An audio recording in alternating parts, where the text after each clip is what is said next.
Hi, everyone. Seth Scrimo here with the Best of Worcester podcast. And today we are at the Romich Foundation Makerspace with Izabel Meshew. Learn a bit about what they have going on.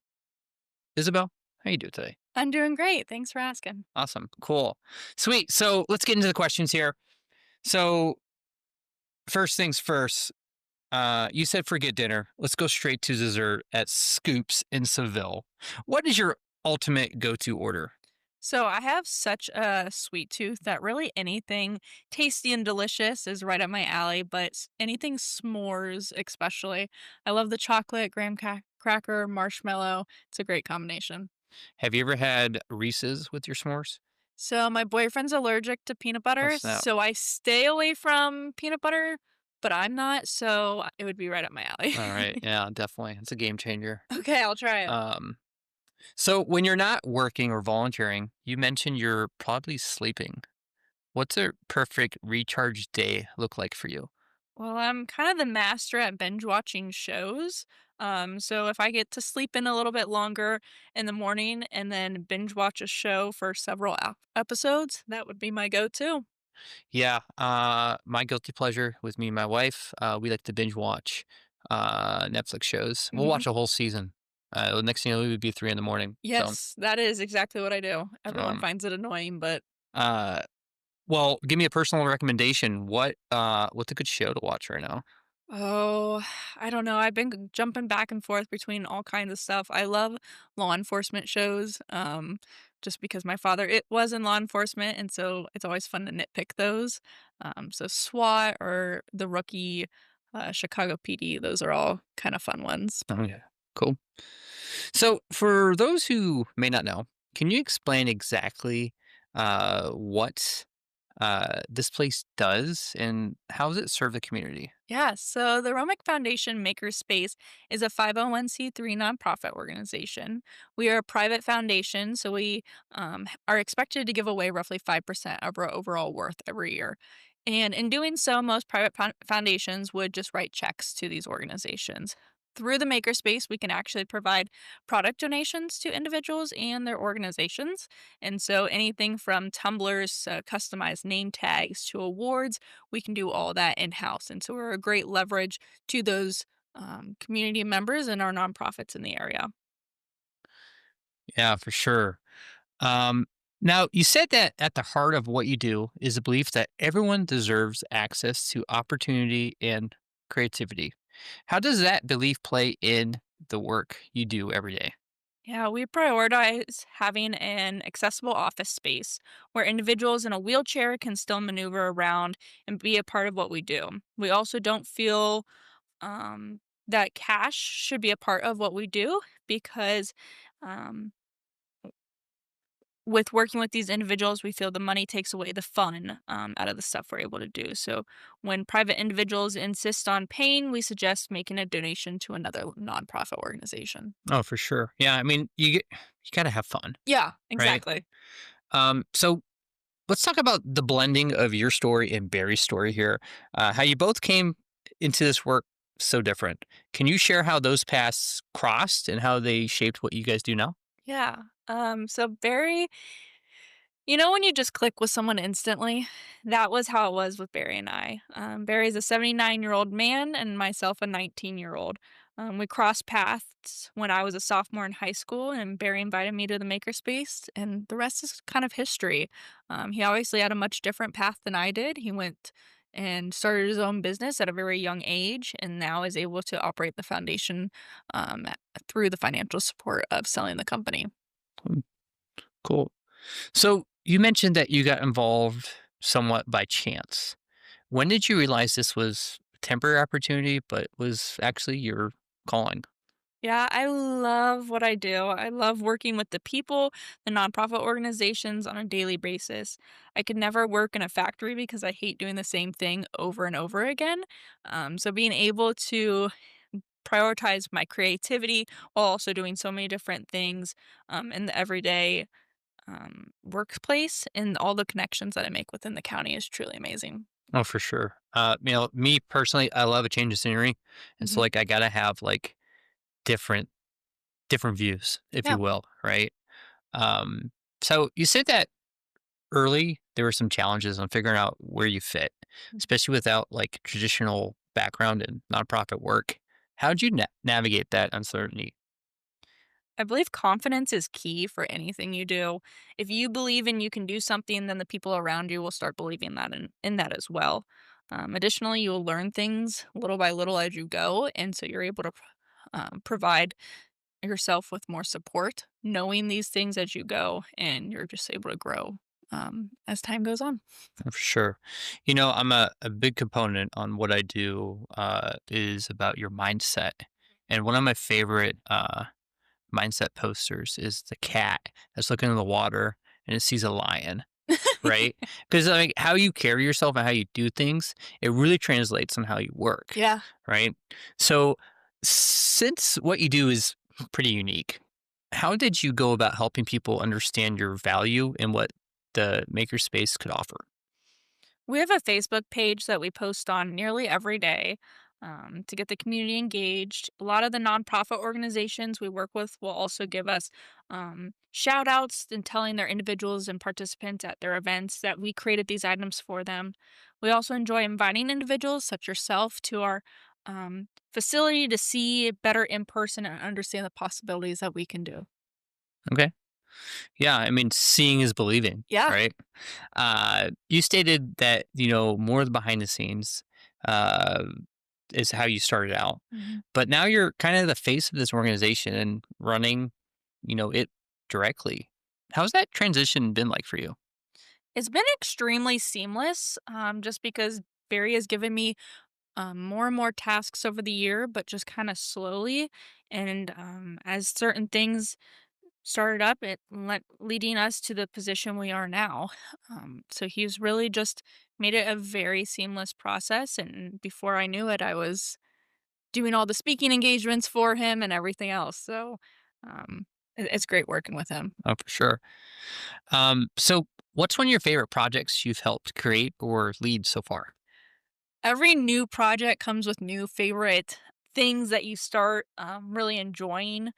So when I get to be extremely hands on in the brainstorming and the ideas, the design, and the production process, that is the part I enjoy the most. But to list something that I am very proud of is to, and I consider kind of my favorite, would be donor recognition walls. And so for different nonprofits in the area and being able to create their donor recognition walls because each one likes to do it so differently. So these are a much larger than the typical projects we do.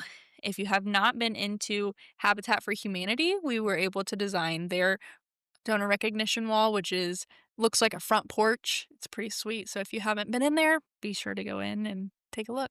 Yeah, so it sounds like, each place has like their own unique thumbprint, Mhm. right? Um, so you mentioned that, custom items for like golf fundraisers are like a big thing right now. What makes those projects special for nonprofits that you partner with? So every season has a new thing. And so the summertime is normally 5Ks in golf, while the fall, which we're in now, is fair stuff. And then we're looking at Christmas stuff. And then the beginning of the year comes and we're starting back over, and everyone wants to get their year to year projects started again. And so, in doing so, we're able to customize these golf items to allow nonprofit organizations with a tangible item with their name and logo, creating a sense of accomplishment. With a lot of these smaller nonprofit organizations, they do not have the funds to go and purchase these items. Without these items, we would not be able to be um, given that recognition to those nonprofits. Makes sense. So how do you balance the creativity with the mission when supporting community events or causes? I mean, you're a pretty busy woman. Yeah. I'm a part of a lot of things outside of work as well, but it's fun. I always tell people that 9 out of 10 times, if you come to us with an idea, we're able to bring it to life. And so within that, we have a list of our top financial support guidelines, but most of the time, we just want to be able to provide as much support as we can to the community and nonprofits that we serve within our community.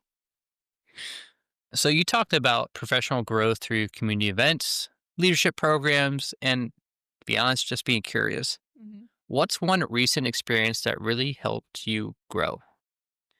Well, I'm currently completing or I'm going through the Leadership Worcester, starting back with my college classes, and then I've just completed a leadership program that allows me to provide leadership advice to others. However, through these classes in this process, I've also learned a lot about myself, which is a great tool, such as learn yourself to lead yourself. You need to learn how you handle situations to then be able to lead others properly. Oh, for sure. I mean, yeah, when someone's under stress, it really shows who their true character traits are, Yes. right?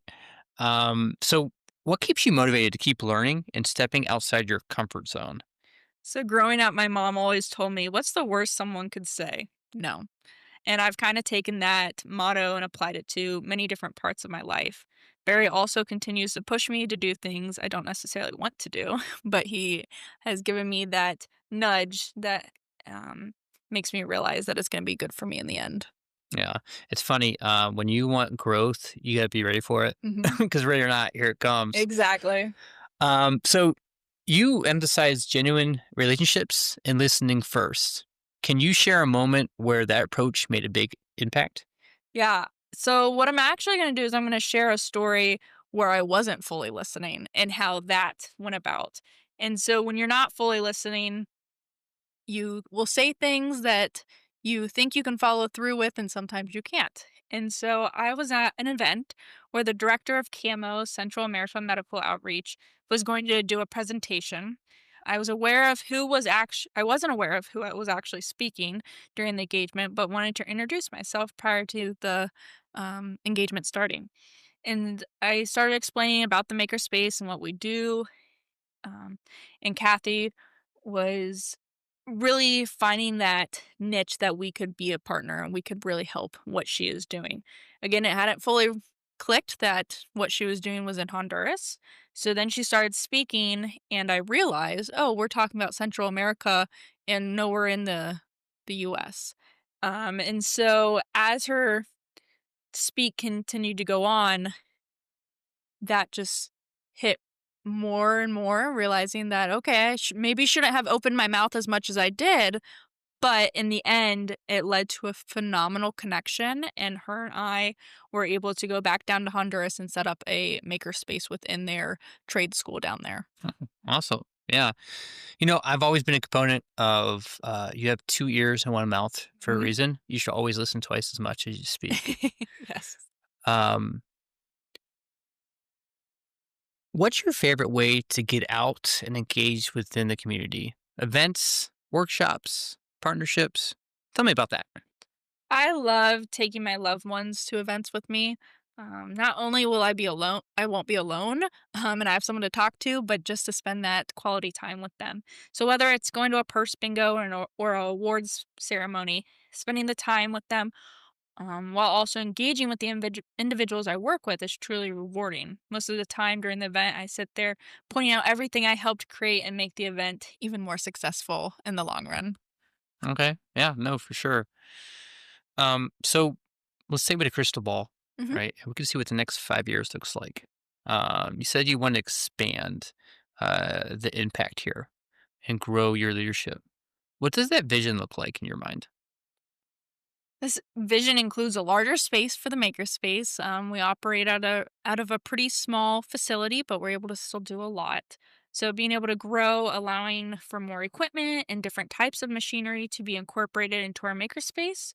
Ideally, organizations could come to us with many ideas, and it would be great to bring each and every one of those ideas to life within our facility rather than outsourcing.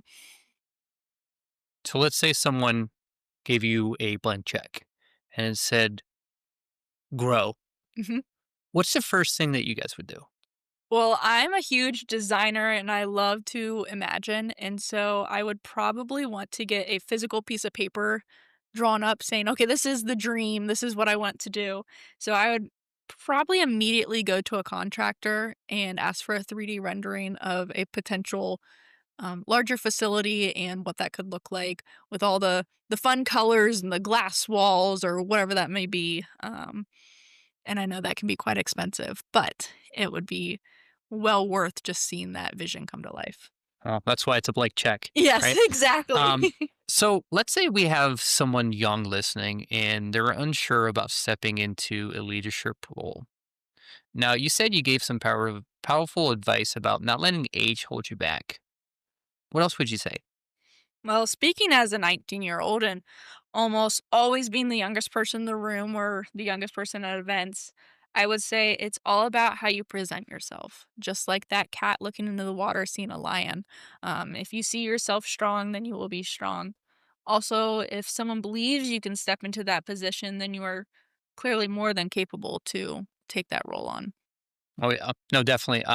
My background was in the Marine Corps for 10 years, and sometimes you're put in leadership positions whether you want them or Hmm. not, and you have a lot of traits in you that you don't know you have until it's time for those traits to be shown, Yeah. right? So, which brings me to my next question here. You said to be open to the unexpected. What's one surprising opportunity that changed your path? So Barry is my unexpected opportunity that changed my path. Originally, I wanted to go into the simplest, no stress job and deal with as little to no people as possible. But that's not what the world had planned for me, and that's not how things are going now. And I couldn't be more happier that that path has totally changed. No, for sure. It's funny how like a seed can be planted and it can blossom into Mhm. like a massive oak tree, right? So, uh, this all can't be said without giving some credit, right? Mhm. So you've credited Barry, your parents, Byron, Sarah. What have they meant to you in your journey in your growth? Yeah, my parents have always been my cheerleaders since day one.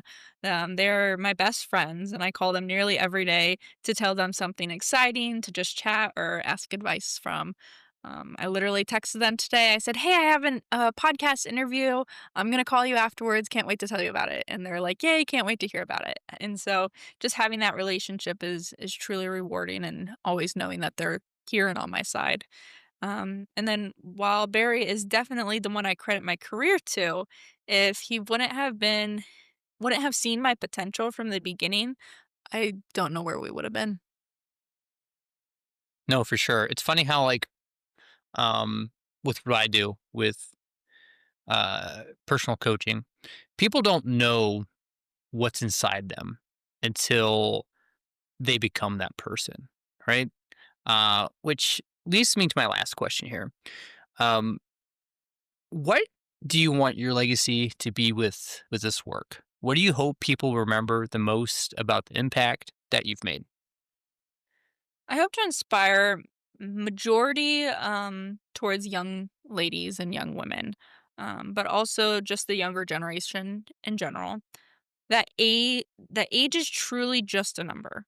The majority of my friends are in their 40s, and that's just all right. You can do so many things, and your age should never hold you back. For sure. I have a young daughter. She just started preschool. And so like every time I do an interview like this, I think about like what her direction and what she would end up liking to do. Yeah. Same with my son. Now my wife, she's a teacher at Cornerstone, and I think that between what I do and what she does, maybe our kids will follow in those footsteps. But one of my hopes is that they an out or like become like an outlier and do something like way off the cusp of something that they really really enjoy. I could tell you really enjoy this Yes, I do. from our interview. So thank you so much for being on the show. If anyone else needs any additional contact information, you're welcome to reach out to myself, Seth Screamo, at 330-221-1547. Thanks. Bye.